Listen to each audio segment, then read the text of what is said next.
Assalamualaikum warahmatullahi wabarakatuh. Materi PAI kelas 11 bab 6 pertemuan 1 dengan tema perilaku taat aturan. Silakan download materi dalam bentuk file PDF di alamat link yang tersedia pada deskripsi video ini. Pokok bahasan bab 6 perilaku taat, kompetisi dalam kebaikan dan etos kerja. Pada pertemuan pertama ini kita akan membahas tentang perilaku taat atau taat pada aturan. Kemudian, pada pertemuan kedua, kita akan membahas tentang kompetisi dalam kebaikan. Dan pada pertemuan ketiga, kita akan membahas tentang etos kerja. Pengertian perilaku taat. Taat memiliki arti senantiasa tunduk kepada Tuhan, pemerintah, dan sebagainya. Sedangkan ketaatan memiliki pengertian kepatuhan, kesetiaan, kesalehan, hak fungsi untuk tidak membahayakan atau mengganggu kedamaian atau keadilan. Kemudian pengertian aturan itu sendiri adalah cara atau ketentuan, petunjuk, perintah yang telah ditetapkan supaya ditiru dan ditaati. Berikutnya adalah fungsi dibuatnya aturan. Tentu ada maksud dan tujuan mengapa aturan itu dibuat. Yang pertama adalah untuk mewujudkan ketertiban. Yang kedua untuk mewujudkan kedamaian dan ketentraman. Yang ketiga, untuk mewujudkan keadilan dan kesejahteraan. Dan yang keempat adalah untuk mengatasi atau mengantisipasi masalah yang telah terjadi, sedang terjadi, dan akan terjadi. Berikutnya, Islam adalah agama, dan agama itu juga adalah aturan. Islam secara bahasa artinya selamat. Islam memiliki makna ketundukan atau kepatuhan kepada Allah Subhanahu wa Ta'ala, yang berarti selamat itu karena kita patuh kepada Allah Subhanahu wa Ta'ala. Sedangkan agama adalah keyakinan akan adanya kekuatan yang mengatur alam semesta, yaitu Allah Subhanahu wa Ta'ala, dan berita akan adanya kehidupan di akhirat.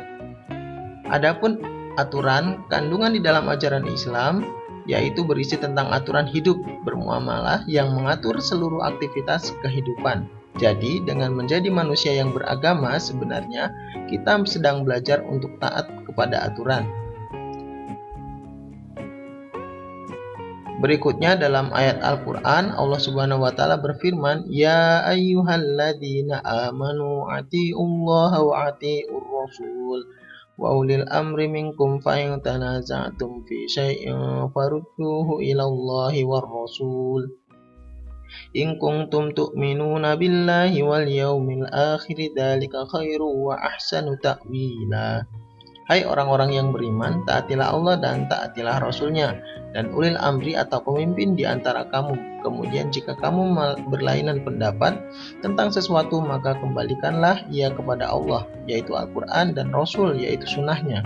Jika kamu benar-benar beriman kepada Allah dan hari kemudian, yang demikian itu lebih utama bagimu dan lebih baik akibatnya. Quran Surat An-Nisa ayat 59. Islam mengajarkan tentang ketaatan. Bagaimana? Yang pertama, Islam mengajarkan yaitu ketaatan kepada Allah Subhanahu wa Ta'ala. Yang kedua yaitu ketaatan kepada Rasulullah Shallallahu alaihi wasallam, dan kemudian yang ketiga adalah kepada pemimpin yang ada di sekitar kita. Taat kepada Allah bersifat mutlak karena Allah Subhanahu wa Ta'ala mencipta, yang lain hanyalah makhluk ciptaan. Sedangkan taat kepada Rasul adalah salah satu atau satu-satunya cara untuk tahu cara yang benar dalam mentaati perintah Allah Subhanahu wa Ta'ala. Kemudian mentaati pemimpin di antara kita selama pemerintah atau aturannya tidak melanggar larangan Allah dan Rasul. Sebagai contoh, Allah memerintahkan manusia untuk syahadat, sholat, puasa, zakat, haji, dan ibadah lainnya. Sementara Rasulullah memberikan contoh petunjuk cara bersyahadat, cara salat, cara puasa, cara berzakat dan berhaji yang benar sesuai dengan perintah Allah Subhanahu wa Ta'ala. Sehingga ketika kita mengikuti contoh dari selain Rasulullah, maka itu adalah cara yang salah. Berikutnya, taat kepada pemimpin. Sebagaimana contoh, presiden dan menterinya membuat aturan agar pelaksanaan ibadah semisal haji atau zakat atau kurban berjalan tertib dan lancar, maka kita wajib untuk mengikutinya. Kemudian, siapa sih pemimpin di lingkungan kita? Yang pertama, kita bisa memberikan contoh yaitu adalah orang tua yang bertanggung jawab terhadap kita mutlak. Kemudian yang kedua, guru bertanggung jawab terhadap kita di sekolah dan bertanggung jawab untuk memberikan pengarahan kepada kita di sekolah. Kemudian kepala sekolah bertanggung jawab mengatur tempat kita belajar. Kepala dinas bertanggung jawab terhadap lembaga yang diwenangi. Kemudian wali kota bertanggung jawab atas masyarakat dan daerah yang dipimpinnya. Juga dengan gubernur yang bertanggung jawab atas masyarakat dan daerah yang dipimpinnya. Kemudian, contoh dasar atau aturan yang ada di lingkungan kita. Yang pertama yaitu adalah aturan dalam agama. Tentu dalam agama kita, Islam, Al-Quran dan Sunnah Nabi, serta petunjuk ulama yang sholih. Kemudian yang kedua yaitu adalah Pancasila sebagai falsafah bangsa Indonesia. Yang ketiga, Undang-Undang Dasar 45 sebagai dasar negara Indonesia. Kemudian peraturan daerah ialah aturan yang dibuat untuk daerah tertentu. Adapun yang kelima yaitu adat, aturan yang didasarkan pada etnis suku tertentu. Sudah menjadi tugas kita untuk mematuhi semua peraturan yang ada, namun dengan catatan bahwa aturan yang kita taati itu tidak melanggar hal-hal prinsip dalam agama Islam. Jika melanggar maka tidak wajib untuk ditaati. Kemudian aturan yang boleh dan tidak boleh untuk ditaati.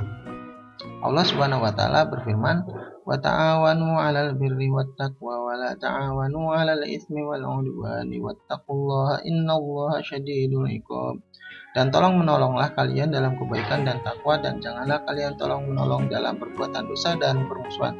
Bertakwalah kepada Allah, sesungguhnya Allah amat berat siksanya.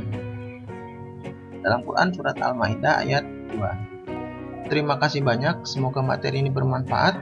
Wassalamualaikum warahmatullahi wabarakatuh.